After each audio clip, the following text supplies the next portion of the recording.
સુરતમાં એક વ્યક્તિ રિક્ષામાં બેગ ભૂલી ગયો હતો અને બેગમાં ભારતીય પાસપોર્ટ, ફોરેન કરન્સી તેમજ અસલ ડોક્યુમેન્ટ હતા, જેથી આ મામલે મધરપુરા પોલીસ મથકે જઈને જાણ કરતા પોલીસે તાત્કાલિક ટીમ બનાવીને રિક્ષા શોધી કાઢી હતી અને બેગ તેના મૂળ માલિકને સોંપી હતી.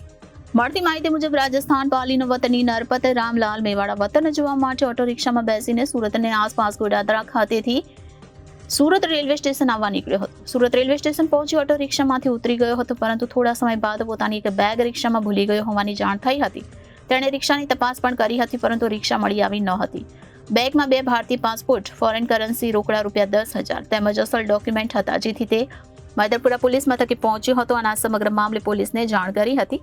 બીજી તરફ મધરપુરા પોલીસે એક ટીમ બનાવીને સીસીટીવી ફૂટેજ ચેક કરીને તાત્કાલિક ઓટો રિક્ષા શોધી કાઢી હતી. રિક્ષા ચાલકનો સંપર્ક કરીને બેગ મેળવી સહી સલામત તમામ વસ્તુઓ મૂળ માલિકને પરત સોંપી હતી.